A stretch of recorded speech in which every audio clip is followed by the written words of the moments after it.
I am Mia, 30 years old, and I wish to disclose a past I have concealed for many years due to its profound anguish and difficulty in acceptance.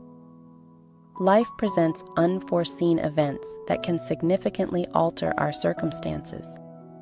I never anticipated enduring anguish due to a truth that remains difficult for me to embrace.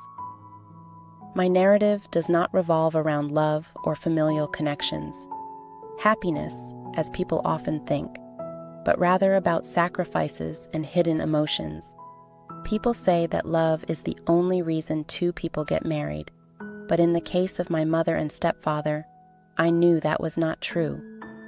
From the first time he appeared, I felt something was off, and gradually I realized that my mother was just an excuse.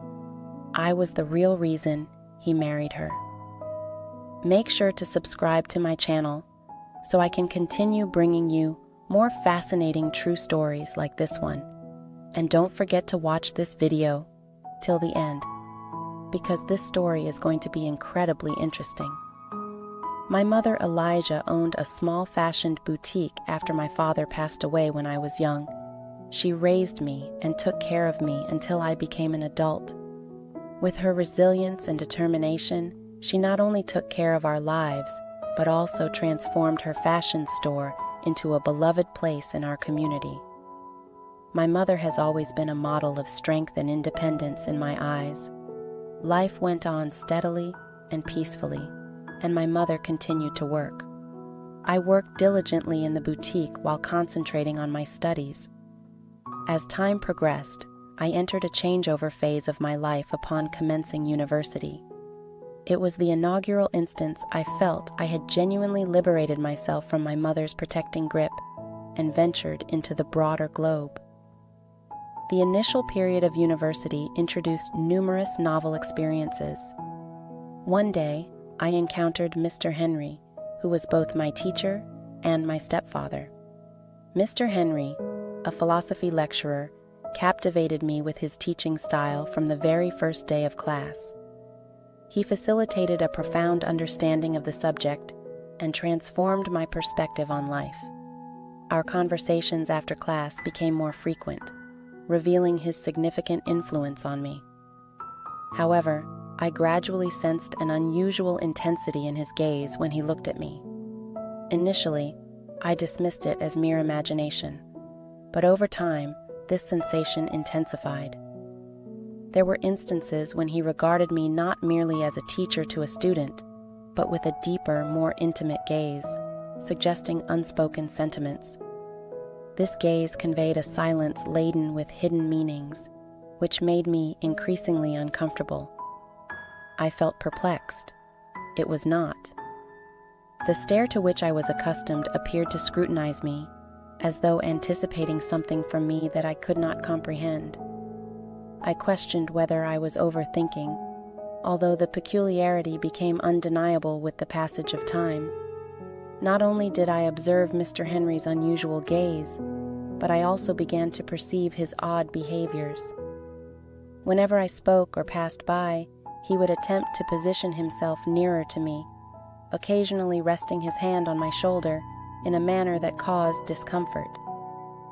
Initially, the gestures were innocuous, but they grew burdensome, inducing discomfort. On one occasion, he retained me after class to discuss the lecture, but that conversation differed from the prior ones.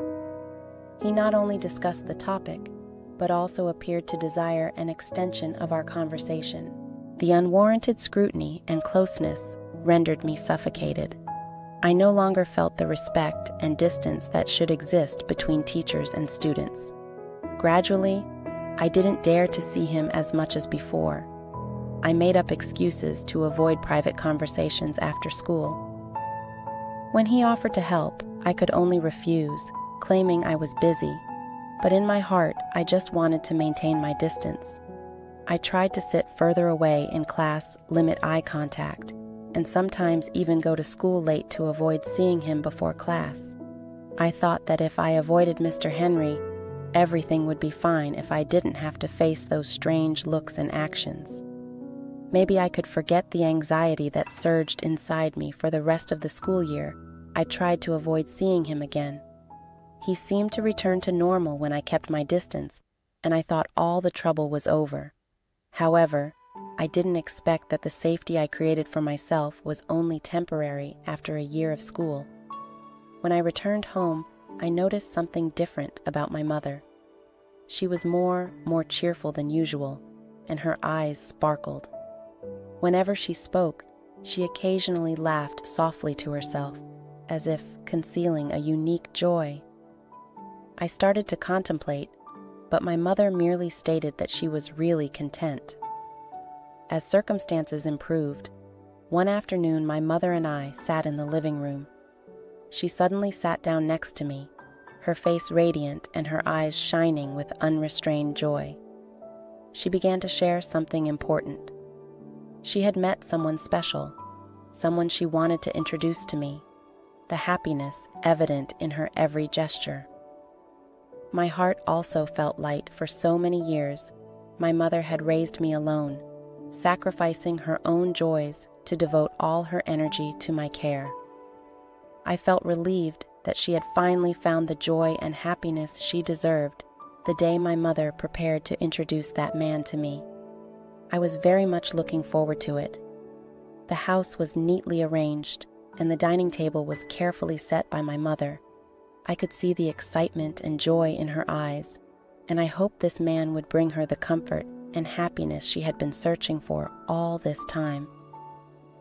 When the doorbell rang, my heart fluttered. Mom quickly went to open the door while I stood waiting in the living room, imagining the man who would come into her life. When the door opened and I saw that the man who entered was Mr. Henry, my heart filled with an indescribable shock. I stood still, unable to believe my eyes. All the unease I had felt about him suddenly rushed back, enveloping me. The man, my mother loved the man she had introduced. The individual I had been attempting to evade all along was the one who bestowed upon me such trust and delight. A multitude of contradictory thoughts sprang to my mind. Why him? When did they become acquainted? Did he possess any intentions? The discomfort in my heart intensified, and all recollections of his peculiar glances and disconcerting movements surged forth, obstructing my ability to think straight. I gazed at my mother, seeking an indication that she acknowledged the peculiarity of the situation. I found her entirely oblivious. She continued to smile joyfully, presenting Henry as though all was well in my heart. This was merely the introduction of a man she adored. Oblivious to the tempest Henry's presence was inciting within me. Mr. Henry entered, maintaining a serene smile. Exuding friendliness and politeness, he greeted me with feigned surprise, remarking that he did not anticipate me being my mother's daughter. I attempted to reciprocate the surprise, yet internally I was in turmoil. My mother, innocent and oblivious to my inner conflict, laughed and expressed delight upon discovering that Henry was my teacher. The two engaged in a cheerful conversation about this unforeseen coincidence while I stood there, enveloped in insecurity. I incessantly questioned the true nature of Mr. Henry and the reason for his emergence in my mother's life in a role distinct from my prior knowledge. Was this genuinely a coincidence, or was there an underlying truth obscured from my perception? From that day forward, life continued as usual, devoid of any peculiar indications from Henry or anything that incited my concern.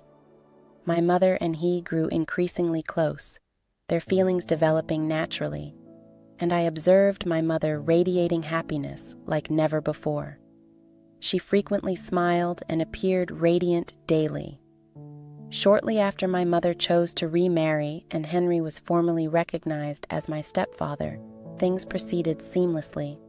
No anomalies occurred, and our familial life remained tranquil and steady. As time passed and there were no strange signs, I began to feel that I was thinking too much. Perhaps my initial worries were just due to the stress of facing the changes in my mother's life and my own seeing Mom happier every day. I gradually let go of my doubts and insecurities. Seeing my mother smiling brightly with Henry, I realized that the most important thing was that she had found the happiness she deserved. Finally, I accepted their relationship and gave them my blessing from the bottom of my heart. I hoped that my mother would continue to live in that joy, and I also learned to accept Henry as a part of our family. As time passed, I did not see any unusual signs in Henry, as I had worried. Gradually, I blamed myself for thinking too much and letting unfounded worries affect me. Seeing my mother smiling brightly with Henry, I realized that the most important thing was that she had found the happiness she deserved. Finally, I accepted their relationship and gave them my blessing from the bottom of my heart. I hoped that my mother would continue to live in that joy, and I also learned to accept Henry as a part of our family. As time passed, I did not see any unusual signs in Henry. As I had worried, gradually I blamed myself for thinking too much and letting unfounded worries affect me. Seeing my mother increasingly happy with Henry, I also felt relieved. Finally, I felt happy for my mother and sincerely wished, hoping her life would always be filled with joy and happiness. At that time, I thought that everything would just continue peacefully. A considerable duration elapsed without any atypical indications from Henry, and I slowly felt reassured. I no longer harbored concerns or doubts regarding my stepfather, since he had always demonstrated himself to be a benevolent individual, devoted to my mother and our family. I genuinely thought that my earlier apprehensions were merely a product of my sensitivity and imagination. I graduated at the age of 22. Upon graduating from university, I commenced my career search. But in the absence of a suitable position, I opted to assist my mother at her boutique. We increased our time together, and Henry frequently visited the business, assisting with minor duties during his leisure moments. All was proceeding seamlessly, and I harbored no reservations regarding Henry. I genuinely perceived him as a commendable spouse to my mother and an integral part of my existence until, on the most dreadful day of my life, everything transformed. I was unwell that day. The fever exhausted me, preventing me from accompanying my mother to the store as usual. She instructed me to remain at home and recuperate, but I did not comply. I did not regard it highly. Only Henry, my stepfather, was present with me that day. Initially, his lack of necessity to go out alleviated my concerns and suspicions. After years of cohabitation, I perceived him as a reliable individual who deeply cared for my mother. I reclined in my chamber, attempting to induce slumber to escape the anguish and exhaustion inflicted by the fever. But that tranquility was ephemeral. On that day, at the residence I once deemed the safest, an unforeseen event occurred. Henry entered the room with a glass of water and several medications. He stated that these were analgesics to alleviate my fever. Descend more rapidly. His tone was soothing and benevolent, devoid of any cause for distrust. The fever caused my head to whirl, and I did not give it any thought. I sought improvement and rest, hence I ingested the medication. He consumed them without reluctance. I consumed the water, oblivious to the fact that this was but the onset of the impending calamity. At that moment, everything appeared ordinary, and I did not perceive anything unusual. Upon completing my drink, I experienced no sensations. Unconventional, the medication appeared to lack instant efficacy, and I remained completely cognizant of my environment. I remained still, contemplating that the fever would soon diminish. Nonetheless, after around 20 minutes, circumstances began to alter. Henry re-entered the room devoid of drugs or drink. His gaze exhibited a troubling intensity. However, when I attempted to sit, I was astonished to discover that my body had become immobile. A sensation of paralysis enveloped me, as though all my vigor had been depleted. I succumbed to panic. Internally attempting to fortify myself against this sense of impotence, I could merely remain supine, eyes wide open as Henry approached. Henry approached his face with composure. However, his eyes gleamed with an intensity that instilled a sense of dread within me. I endeavored to move, although my body appeared entirely immobilized. Not a single digit would budge. The sense of powerlessness terrified me, but that terror intensified further when he drew closer, his face only inches from mine, and smiled. His smile transformed from kind and pleasant to frightening and icy. Then he muttered, his voice mild, yet sufficiently audible for me to comprehend, "I have awaited this opportunity." I was shocked for an extended period, unable to comprehend what I had just heard. My thoughts were tumultuous, struggling to grasp the situation, yet everything appeared to disintegrate at that time. The prior concerns and uncertainties abruptly materialized, transforming the horror I had perceived as mere fantasy into a tangible reality. Henry positioned himself next to me, his gaze imbued with calculating and his smile malevolent. I remained immobilized, powerless to act or oppose, solely capable of absorbing his every utterance. Each statement resonated sharply, progressively disclosing a chilling reality I had never contemplated. He commenced elucidating that he had developed affections for me since my enrollment in college and had consistently desired to establish proximity to me. He endeavored to engage with me on multiple occasions, but observed that I consistently maintained my distance and rebuffed his efforts to connect. His endeavors were unsuccessful, prompting my evasion to lead him to select an alternative route to penetrate my existence. Henry commenced an exploration of my personal details and background. Upon discovering my mother's circumstances and our familial status, he concluded that the sole means to approach me was via my mother. He intended to familiarize himself with my mother. He effortlessly gained her trust, and before I realized it, he had become my mother's husband, assimilating into my family life. Listening to those explanations sent me into a profound abyss of sorrow. I could scarcely fathom that everything occurring around me was so intricately arranged. What I perceived as normal, my mother's happiness, proved to be really a mask aimed at establishing proximity to me. I experienced excruciating pain and revulsion as I comprehended that, from inception to conclusion, everything was integral to his scheme. Upon concluding his speech, Henry approached, his eyes brimming with joy as he observed me lying inert on the bed. I felt utterly powerless as he neared. His eyes no longer exhibited the gentleness my mother had perceived. They exhibited avarice and indifference. I attempted to retreat. However, I was unable. Each motion was futile. My heart rushed within my chest, yet my body felt immobilized. Henry, no longer adhering to my desires, bent down, his hands gliding over me, evoking an enduring sense of revulsion. He seized possession of my body ruthlessly.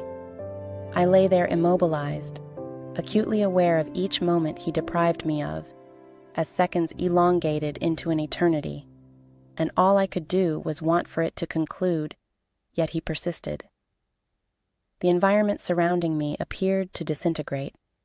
All the individuals I had known were forcibly removed by him. I endeavored to resist, but it was futile. Henry persisted, and my body was no longer my own. Time appeared to extend interminably, each fleeting second transforming into an inescapable nightmare. I reclined there, powerless, gazing. Gazing at the ceiling in an attempt to evade reality, I experienced a gradual and agonizing unfolding of events while the sensation of paralysis and loss of control intensified my fear. Every second, every minute, and each action he took diminished my self-esteem and dignity, causing fragments of my identity to disintegrate uncontrollably. I sensed that my body no longer belonged to me. I was entirely dominated by him. Events unfolded so gradually that I could only remain passive, engulfed in fear with no means of resistance. Every moment extended for hours, and I merely want its conclusion. Upon its conclusion, I reclined, experiencing a profound emptiness and numbness. The room appeared frigid. Oppressive and devoid of vitality, Henry rose to his feet. He adjusted his clothing nonchalantly while I remained motionless, paralyzed by the trauma I had just endured, and I sensed my entire existence unraveling. All that I once knew and believed dissipated into insignificance. My mind inundated with reverberating questions laden with anguish and fury. I could not comprehend the rationale behind the events. How could the individual my mother cherished, whom I endeavored to accept as family, inflict this upon me? The amalgamation of pain, fear, and betrayal enveloped me, suffocating me and leaving me in a state of helplessness and despair. Henry cast a final frigid glance in my direction, devoid of remorse, before exiting the room, abandoning me to the torment and the burgeoning obsession within my mind. I was at a loss as to how to confront this reality, or how to persist in living when everything appeared to have utterly crumbled. Eventually, as the effects of the drug gradually diminished, I sensed control slowly returning to my body. Still feeble and dizzy, I attempted to rise. Each movement elicited anguish, although I understood my subsequent course of action. My hands trembled as I attempted to adjust my attire. In an effort to conceal the remnants of the trauma I had just endured, I surveyed the room, my gaze fixating on the phone atop the table. This was my sole means of seeking assistance to terminate this ordeal. With wobbly steps, I reached for my hands, and, still trembling, I took up the phone and dialed 911, each number becoming increasingly difficult as the operator's voice emerged. I inhaled deeply, attempting to maintain a steady voice and express everything. The cops arrived within seconds. However, the duration felt interminable as they entered the house silently. Fragmented words echoed, footfall quickened, and ultimately, Henry was apprehended. He did not struggle, he merely lowered his head. Silently, as the police handcuffed him as if he knew it was over. My mother returned shortly after the police arrested Henry. She saw me still trembling and weak, standing next to the police. At first, she didn't understand what was happening. I looked into my mother's eyes, and all my strength seemed to evaporate. In that moment, I couldn't hold back any longer. Tears streamed down my face as I told her everything. My voice broke as I recounted the truth about Henry, what he had done, and the horror I had endured. My mother was stunned, her eyes wide with confusion and pain.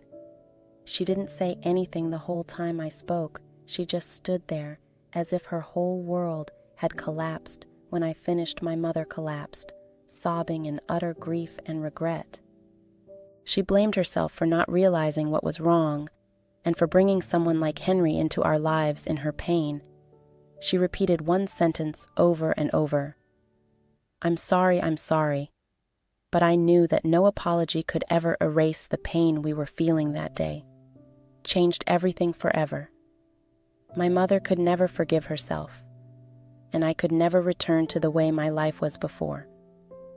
After the police arrested Henry, a part of me felt relief, but the pain and hurt did not fade immediately.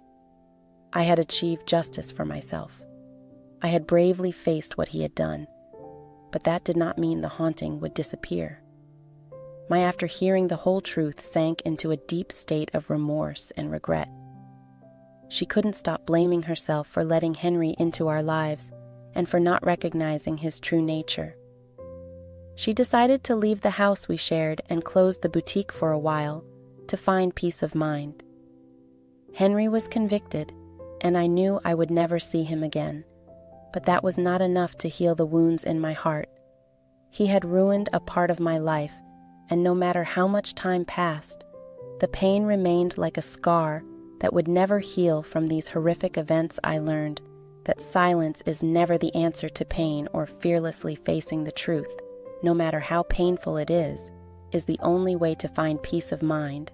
Silence and perception will only prolong the pain, can erode your well-being.